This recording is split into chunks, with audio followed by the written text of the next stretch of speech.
This isn't just the story of Natalie, Alycia, and Sean.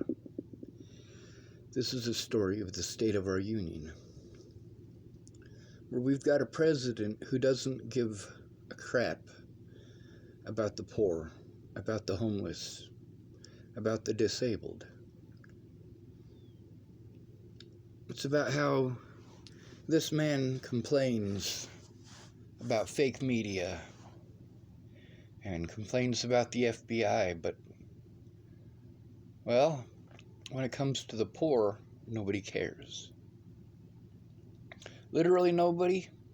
Well, that can't be said. But not enough. This is not a race thing. It's not a sexism thing. It's a class thing. Divide and conquer. Natalie and Alycia should have told the truth. They played victim. Because they played victim, because they didn't want to be honest with their mother. An innocent man was harmed for a whole year before Natalie's death.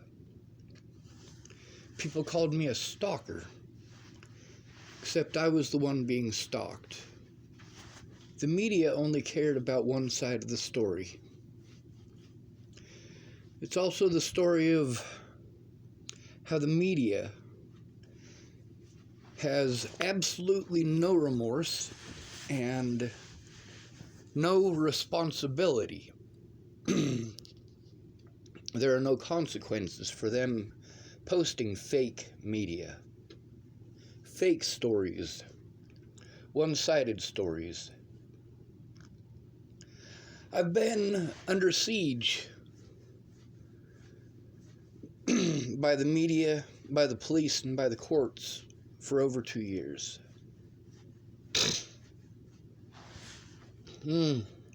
Close to 2 years.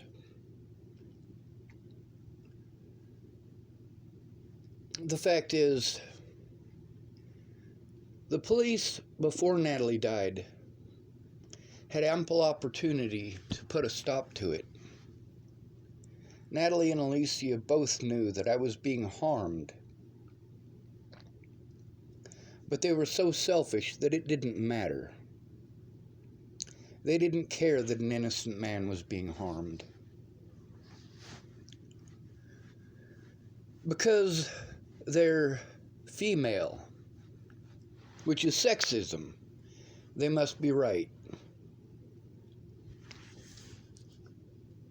Meanwhile, the evidence points in the other direction. Now, I've been under siege by the general public as well. I continue to speak out for a reason. Somebody needs to do the right thing because it's the right thing to do.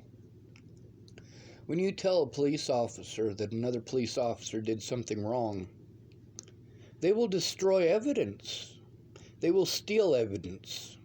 They will physically harm you. They will psychologically and physically torture you. Whatever it takes. Whatever it takes to cover the blue line of BS. Alycia does belong in prison with her father. It doesn't bother her at all that an innocent man has been harmed for almost 3 years. Actually, at this point, it's over 3 years, because the very first police officers to harm me over their lies were the officers in Chesapeake, Virginia, in 2016.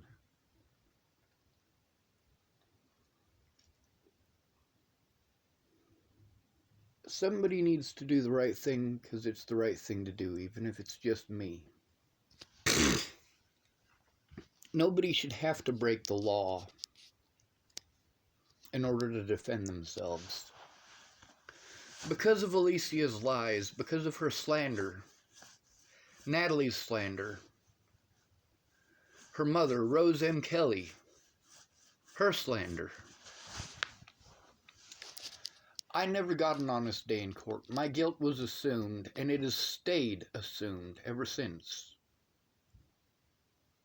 A lot of people say, oh, well, they found Natalie's killer. You should just let it go.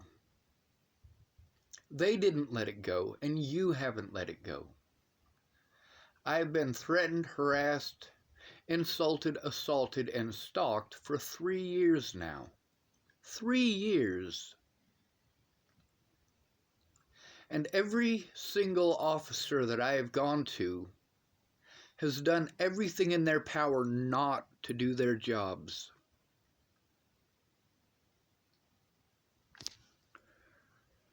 Officers who assaulted me had the opportunity to do so again. And even with the overwhelming evidence of this being nationwide, and this being an ongoing thing, not just with me, but with millions of people across America, you still pretend that it's okay that it happened to me. This is not okay.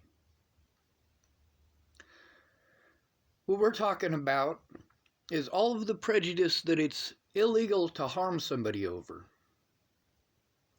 I've been harmed over because of the color of my skin, because of my age, because of my looks, because of my disabilities.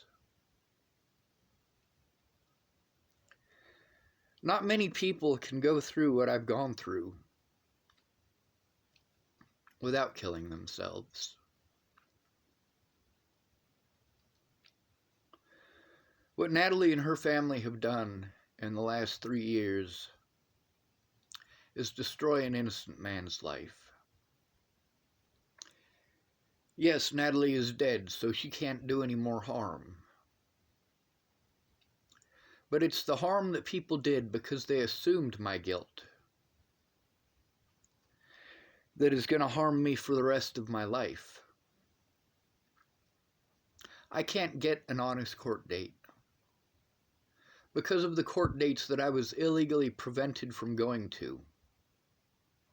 It was the police and public pretenders and judges who guaranteed that I couldn't go to that court date.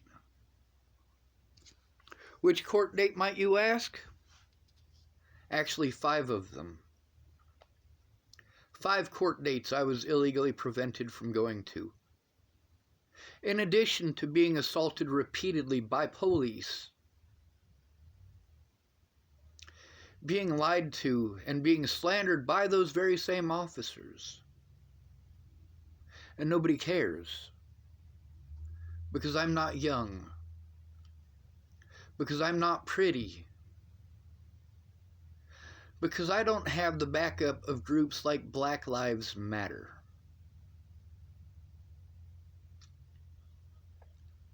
Because I don't have the money for a real attorney. I have to deal with a system that hates the homeless and hates the poor. My predators, like Ken Wilson and Leah Plunkett, who stole my money before Natalie died, they get away with it and they get to play victim.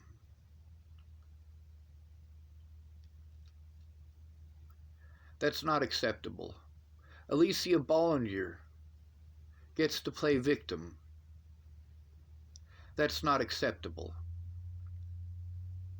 I was illegally prevented from going to 2 civil court dates where I had evidence that could have put police officers in prison,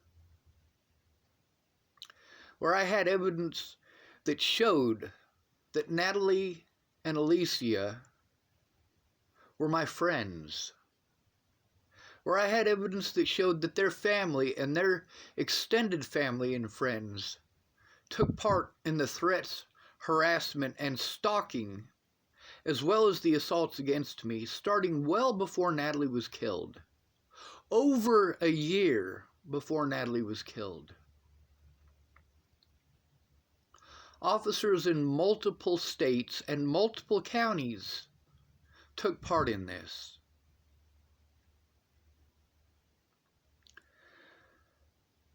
Now, the tactics that they used is they ignore the things that are happening to me. until I get desperate and have to defend myself, and I have to do it in unconventional ways because the police don't care. That's because Officer Lolatai, who has a history of assaulting people, was protected by other officers. I was charged with assaulting an officer.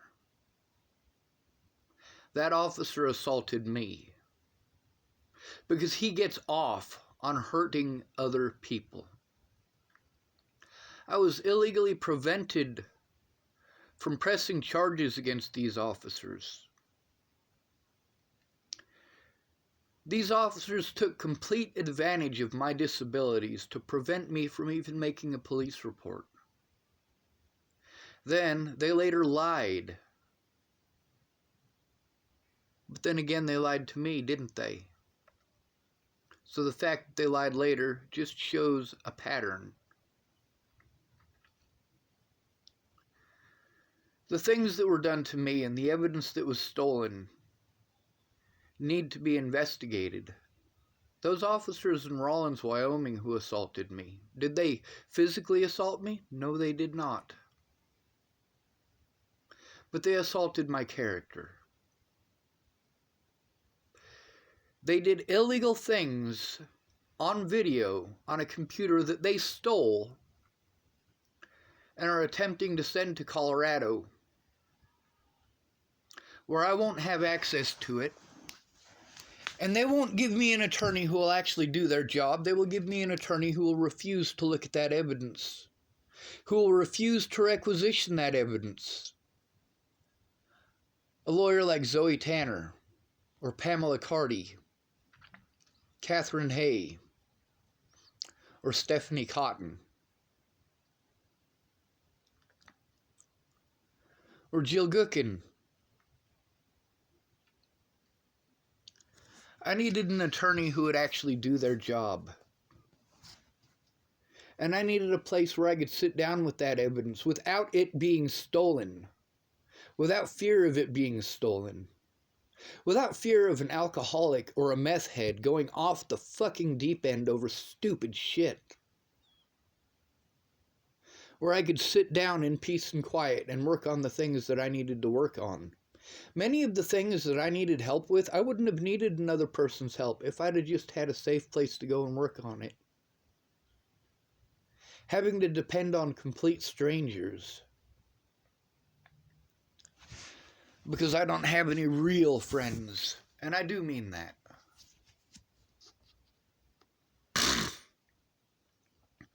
People keep telling me to do things I don't have the resources for.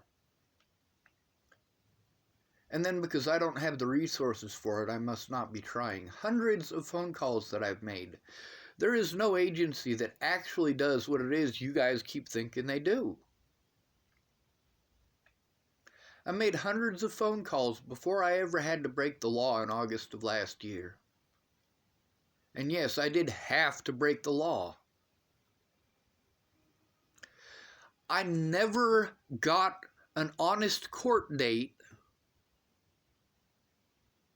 and all of my money was being eaten by court dates that I went to repeatedly. Public pretenders who did not show up repeatedly. There are investigators who did not show up repeatedly. Each time I have to go to places where I am being assaulted, threatened. Places where they have a history of abusing the homeless. A history of killing them with exposure.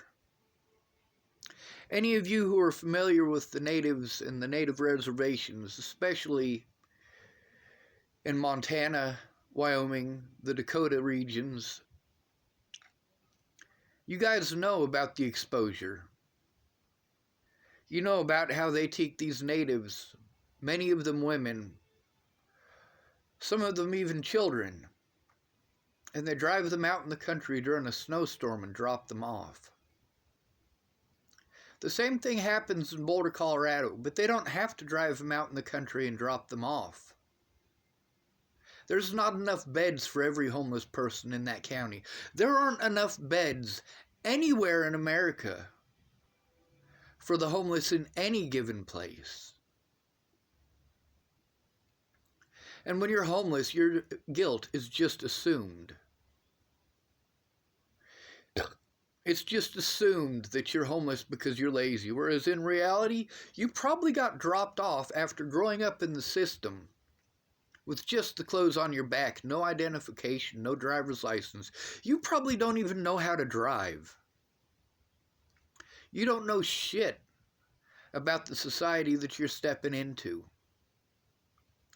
And within your first week or two, you end up with fines and community service because you had to do something that most of you take for granted, like using a bathroom, using a blanket, going to sleep. Things that every human being should have the right to do.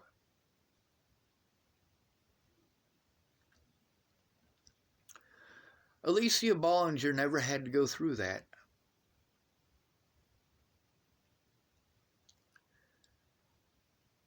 People assumed that I was the predator, but in all actuality, Natalie and Alycia were.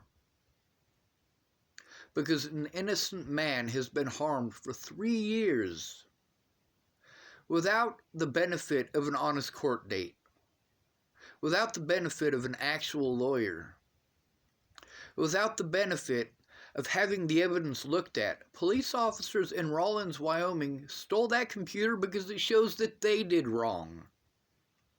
It shows that they ignored evidence of child abuse. It shows that they chose to do this. And the hospital tactics, where when you try to tell on a police officer, they'll ignore you and play stupid and play stupid and play stupid until you're desperate and you do something desperate. And then they take you to a different jurisdiction. And then it's not their fault because you're in a different jurisdiction. Now you're tied up in 2 different places. So you have to have 2 different court dates. Meanwhile, you can't show evidence in either one about the full picture, the whole picture. That's why it's called framing. You pick the little part that you want. Meanwhile, they can do whatever they want and show anything they want from multiple jurisdictions, multiple states, multiple counties, including the court dates that I was illegally prevented from going to. The Public Pretender's Office. If you have other court dates and you're incarcerated, it is the Public Pretender's Office and your public pretender's job to inform those places that you are incarcerated. And therefore, you cannot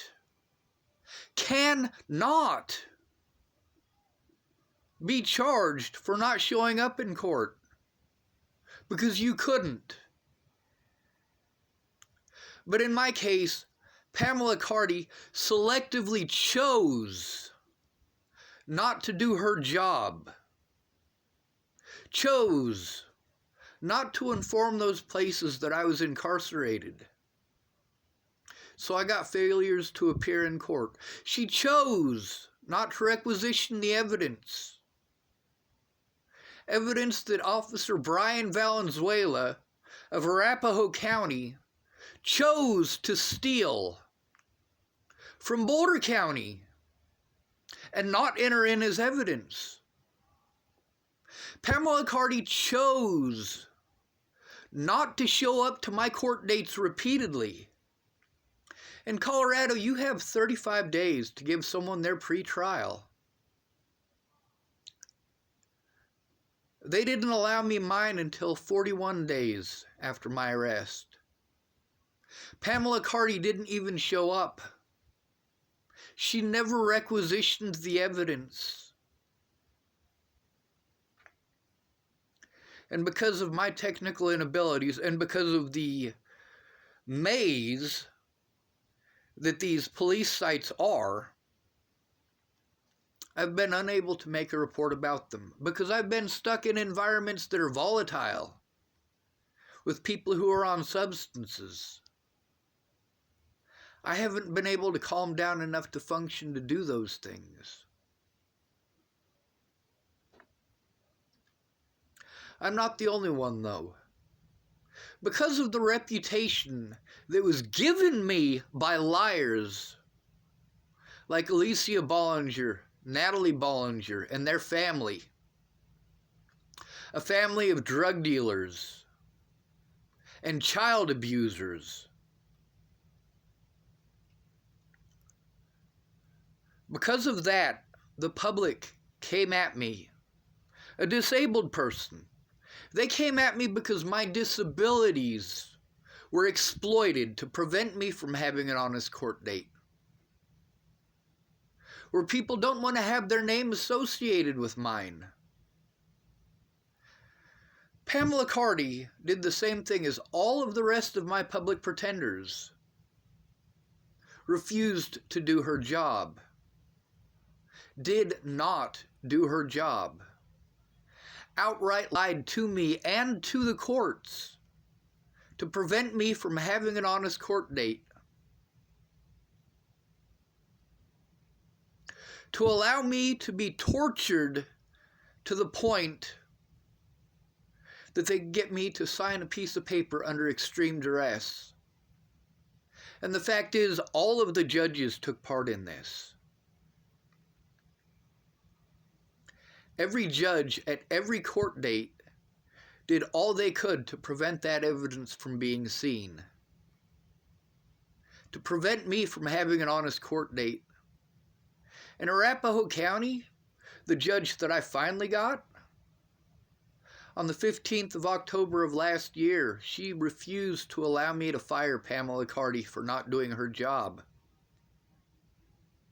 And then on the 18th of last year, knowing that Pamela Carty did not do her job,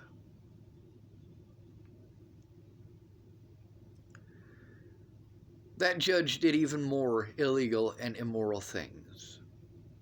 And I don't even know that judge's name. But I know the name of the magistrate that I had for at least 7 court dates prior. Judge Kathleen Jansky.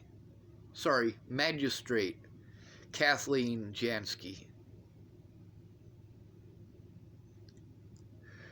There's another magistrate who went out of his way to do immoral things. His last name is Fatzinger. Of course, we're talking about President Donald J. Trump, right? Who, knowing that a man had sexual assault, pushed through, instead of a proper investigation, pushed through a man from Colorado as Supreme Court Justice.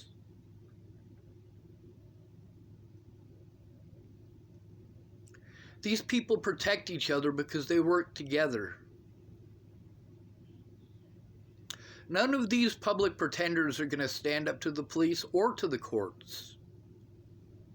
Because if a judge doesn't like them, then they're going to lose a lot of cases. Not over what's legal or illegal, but over whether or not that judge likes them. Alycia Bollinger belongs in prison. I'm glad she's not dead. I'm glad her dad's going away for a long time. But Alycia belongs locked away for a long time, so that instead of sympathy, instead of, oh, poor you, she gets to think about how her lies and her slander destroyed more than just her sister's life and more than just my life. I'm not allowed to be angry, or I'm a terrible person who's crazy. But people are allowed to be angry at me, and they're somehow victims.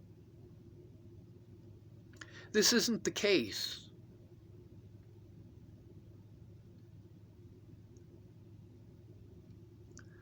Alycia Bollinger is not a victim. Rose M. Kelly is not a victim. Ted Bollinger is not a victim. Denise Kelly is not a victim. These are predators. And because of their slander, predators across the world took part in illegal activities. Police agencies and law enforcement agencies, including the FBI, took part in this, took part in the suppression of evidence and the nasty, nasty frame job. You're damn right I speak out, and I'm proud of it. I am proud of myself for standing up. I am proud of myself. The problem is I had a lot of people who pretended that they wanted to help, but just never did. Instead of speaking to me one-on-one, they used people who are obviously mentally ill as go-betweens. People like Cara Mia, a.k.a. Cara Rogers, and Missy Johnson, a.k.a. Layla Johnson, a.k.a. Layla Dunan. People like Kara Johnson, although her last name has changed again. But she was also Kara Miles. The responsible thing to do would have been for the police in Chesapeake, Virginia in 2016 to do something about it, to actually take my police report like I was trying to get them to do. Instead, they took me to a hospital while other officers broke my vehicle further. And then, because the county doesn't want to pay for it, they say that I'm in there of my own accord. Then the officer drives away. Every single time that I've gone to the hospital, the officers have done that. And then when I ask for an officer, repeatedly, I am threatened with being drugged. You're damn right I'm going to speak out. Now, I have to go through the public pretender's office in order to get the evidence that Pamela Carty did wrong. I called the Arapahoe County Public Pretender's office, and guess who they sent me to? Pamela Carty. Do you really think that she's going to send me the evidence of her wrongdoing? It's illegal for her not to. But I need help with that paperwork. That stuff is alien to me. It's foreign to me. Well, I was in Arapahoe County. I wasn't just illegally prevented from going to those court dates. I was harmed. Harmed by police officers. Harmed by my public pretenders. Did my public pretenders physically harm me? No, but they psychologically tortured me by refusing to do their jobs. While I was being physically tortured and psychologically tortured by the guards in the jail, these people did nothing. That's what happens when nobody's actually in your corner. Shannon Alvarado is not in my corner. She's an alcoholic. She's a selfish person. I say this because she never shuts up. She's extremely mean and rude and inconsiderate about things that she does to me. It's okay for her to do those things, but it's not okay for me. It's okay for her boyfriend to do those things, but it's not okay for me. I like Shannon, I really do. But just like the rest of you, she's one-sided. She could come forward and she could tell the truth. Miss Peaches could too. You're damn right I speak out. If Alycia Bollinger came forward and told the truth, I wouldn't be pushing for prison for that woman. Notice I said woman and not little girl.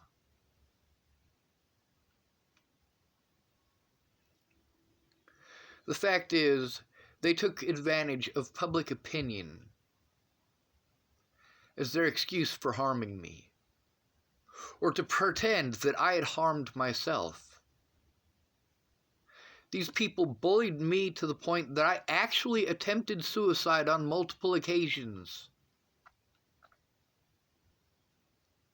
But I also asked for help before doing that. Actual help, the help that I needed. Sammy Leon Lawrence IV got that help. Zaid Atkinson got that help. Michelle Rodriguez got that help. Alycia Michelle Bollinger got that help. Hell, she got that help in abundance. To see my predators helped because of their slander is the most disgusting part ever. That's more disgusting than what the police did. It's more disgusting than what the judges did. That computer that the police stole in Wyoming, it has evidence from hundreds of other victims of this system.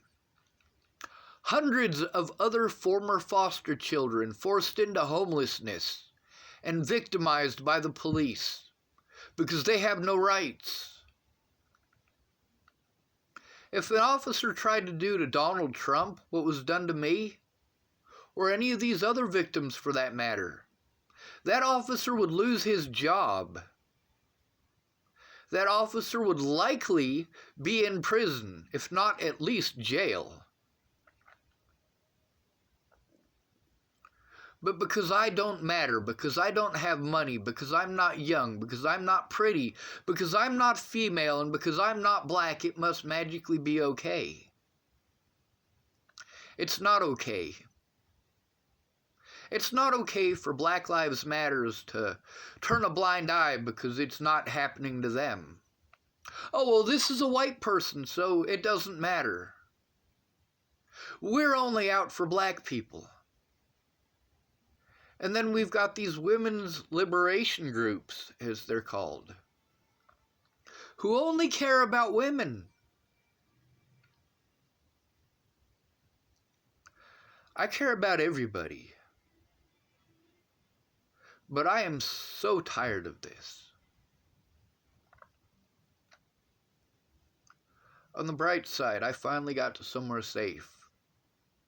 And it'd probably take me a few days to calm down, and I don't have access to the evidence that I need, which is a great source of anxiety for me.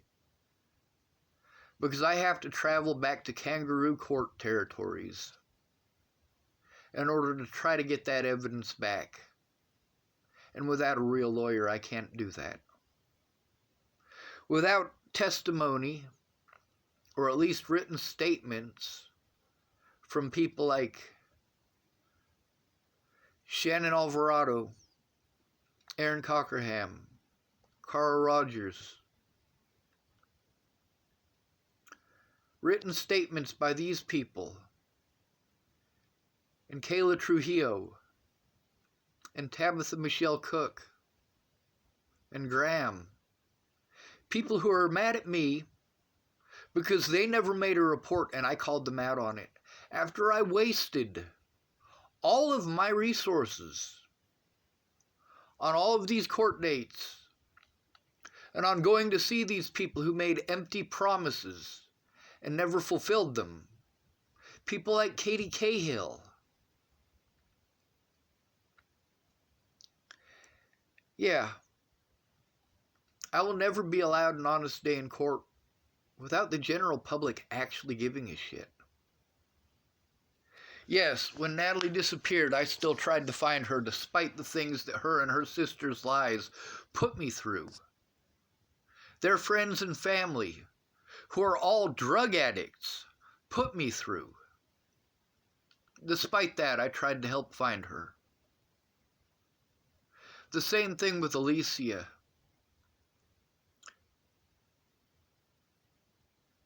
When Alycia disappeared, despite the things that she had done, I still tried to help find her and get her safe. I called multiple news agencies, at least the ones that don't have me blocked, because they slandered my name. I contacted to try to help get Alycia safe. Her father never should have had access to her. And the things that her and her father pulled at my grandmother's funeral, those are things that both of them should have been criminally charged for.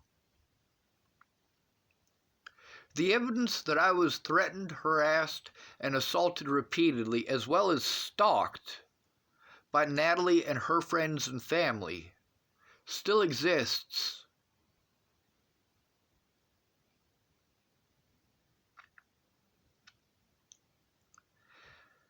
Alycia Bollinger belongs in prison with her father. She was just as much involved in that high-speed chase as he was, and the police